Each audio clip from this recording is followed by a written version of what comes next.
स्वागत है आप सभी का एक और न्यू वीडियो पर। देखिए आज के इस वीडियो में अपन बात करेंगे रुक जाना नहीं योजना के बारे में। अब जो बच्चे एमपी बोर्ड एग्जामिनेशन में फेल हो गए हैं एंड वो ये चाहते हैं कि हमें अपना ईयर रिपीट ना करना पड़े, इसी सेशन में हम पास हो जाएं, तो वो रुक जाना नहीं योजना के थ्रू पास हो सकते हैं। सारी जानकारी मैं आपको दूंगा, सारे डाउट्स आपके यहाँ पर खत्म हो जाएंगे कि एग्जाम कब होंगे, इसका रिजल्ट कब आएगा, इसकी मार्कशीट की मान्यता रहेगी या फिर नहीं रहेगी, सारी चीजें मैं आपको बताऊंगा। तो अगर आप नए हैं तो सब्सक्राइब के साथ साथ नोटिफिकेशन आइकन जरूर से ऑन करके रखिएगा, क्योंकि मैं आपकी आगे एग्ज़ाम की तैयारी भी करवा दूँगा। अब देखिए जो रुक जाना नहीं योजना के एग्ज़ाम्स होते हैं वो 2 पार्ट में होते हैं। एक अभी आपके जून में होंगे एंड एक आपके होंगे दिसंबर में। आप चाहें तो दोनों में से कोई से भी दे सकते हैं, बट मेरे अकॉर्डिंग आप यही चाहेंगे कि आप जून का ही एग्ज़ाम दें। अब देखिए कौन बच्चे रुक जाना नहीं योजना का फॉर्म भर सकते हैं, तो वो मैं आपको बता देता हूँ। देखिए 10th में होते हैं आपके 6 सब्जेक्ट, अगर 6 सब्जेक्ट में से किसी 2 सब्जेक्ट में आप फेल हो जाते हो, तो वो आप सप्लीमेंट्री एग्ज़ाम के थ्रू भी उनको पास कर सकते हो। बट अगर आप 2 से ज़्यादा यानी कि 3 सब्जेक्ट में फेल हो जाते हो, तो फिर आपको रुक जाना नहीं योजना के एग्ज़ाम ही देने पड़ते हैं। ऐसे 12th में होता है, 5 आपके मेन सब्जेक्ट होते हैं, 1 में अगर आप फेल हो रहे हो, तो आप सप्लीमेंट्री के थ्रू पास हो जाओगे। बट अगर आप 2 में फेल हो रहे हो, तो फिर आपको रुक जाना नहीं योजना के एग्ज़ाम फॉर्म ही भरने पड़ेंगे। ऐसे में काफ़ी सारे बच्चों के मेरे पास मैसेज आए थे इंस्टाग्राम पर, आप भी चाहें तो मुझसे इंस्टा पर डीएम करके बात कर सकते हैं। उनका यही पूछना था कि रुक जाना नहीं योजना के एग्ज़ाम्स फॉर्म कब से स्टार्ट होंगे, एग्ज़ाम कब होंगे, इसका रिज़ल्ट कब आएगा? तो वो सब मैं आपको बता देता हूँ। अब देखिए बात करें कि इसके जो फॉर्म है वो कब से स्टार्ट होंगे, तो इसके जो फॉर्म है वो स्टार्ट हो चुके हैं, 25 तारीख से इसके फॉर्म स्टार्ट हो चुके हैं।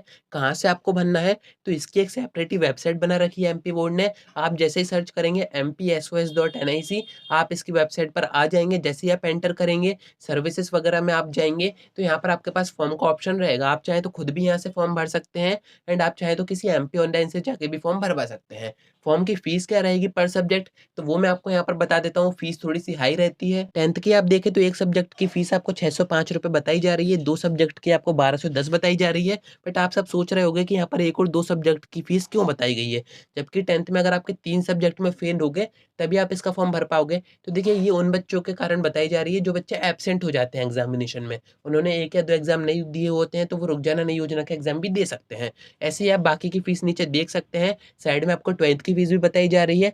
यहाँ पर भी देखिए ₹730 पर सब्जेक्ट से स्टार्टिंग है एंड नीचे आप बाकी की फीस भी देख सकते हैं। अगर आपके पास आपका आय प्रमाण पत्र है, उसमें जो इनकम है वो काफ़ी कम है, तो आपकी थोड़ी बहुत फीस कम हो भी जाएगी। एंड अगर आप एमपी ऑनलाइन पर फॉर्म भरवाने जाओगे, तो वो आपसे 100 डेढ़ सौ रुपए तो एक्स्ट्रा ही माँगेगा, तो आप 100 डेढ़ सौ रुपए ऊपर मान के ही रखिएगा कि इतनी फीस आपको वहाँ पर देनी पड़ेगी। तो अभी आप ये जो फॉर्म भरोगे वो रुक जाना नहीं पार्ट 1 यानी कि जून मंथ के रहेंगे, और अगर आप इसमें भी पास नहीं हो पाते हो, तो फिर आप दिसंबर मंथ में जो रुक जाना नहीं पार्ट 2 होगा, उसका फॉर्म आप भर सकते हो। आपको वही आपका जो एप्लीकेशन है उसको रिन्यू करवाना पड़ेगा। एंड अगर इसकी आखिरी एंड डेट की बात करें कि कब तक आप इसके फॉर्म भर सकते हो, तो डेट आपको बताई जा रही है कि 4 जून तक ही आप रुक जाना नहीं योजना के फॉर्म भर सकते हो। तो डेट का खास ध्यान रखिएगा, काफ़ी बच्चों को डेट वगैरह में कन्फ्यूज़न होती है, फिर वो फॉर्म नहीं भर पाते हैं, तो फिर ऐसे में आपको ईयर ही रिपीट करना पड़ेगा। एंड यहाँ पर आप देख सकते हैं कुछ ऑफिशियल एडवर्टाइज़मेंट भी सामने आए थे, इसमें कुछ पॉइंट्स दिए गए हैं, जो अभी मैंने आपको बताया है वही सब यहाँ पर दिया गया है, और आप चाहें तो वीडियो पॉज़ करके इसको पढ़ सकते हैं। यहाँ पर वही चीज़ें आपको बताई गई हैं कि जिसमें आप अनुत्तीर्ण हैं, यानी कि जिसमें आप फेल हुए हैं, सिर्फ़ उन्हीं सब्जेक्ट के आपको एग्ज़ाम देने हैं, सभी के नहीं देने हैं। या बात करें कि इसका जो पेपर है, जो सिलेबस है, जो ब्लूप्रिंट है, वो कैसा रहेगा, तो मैं आपको बता दूँ, अभी आपने जिस सिलेबस और ब्लूप्रिंट के अकॉर्डिंग पढ़ाई की है, वही सेम रहेगा। एंड अगर पेपर की बात करें, काफ़ी बच्चे ये सोच रहे थे कि पुराना ही पेपर इसमें आता है, तो ऐसा कुछ नहीं है, नया पेपर इनका बन के आता है। सप्लीमेंट्री और रुक जाना नहीं दोनों के ही नए पेपर आते हैं।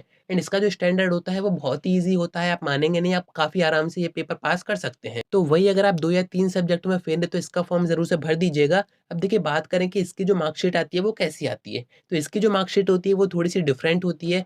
अगर आप सप्लीमेंट्री एग्ज़ाम देंगे, तो उसकी जो मार्कशीट आएगी वो तो सेम ही आएगी जैसे एमपी बोर्ड की मार्कशीट आती है। बट ये जो रुक जाना नहीं योजना है, इसकी मार्कशीट थोड़ी-सी डिफरेंट होती है। बट ऐसा नहीं है कि इसकी जो मान्यता है वो कम हो जाती है, पूरी इसकी मान्यता रहती है एमपी बोर्ड से। आप कहीं पर भी यूज़ करेंगे, कोई भी मना नहीं करेगा, हर जगह ये मार्कशीट आपकी अप्रूव की जाएगी। तो ज़्यादा परेशान होने की, सोचने की ज़रूरत नहीं है कि आगे क्या होगा। आप इसका फॉर्म भर दीजिए, आप इसके थ्रू भी आप इसी सेशन में अपना 10th या फिर 12th पास कर सकते हैं।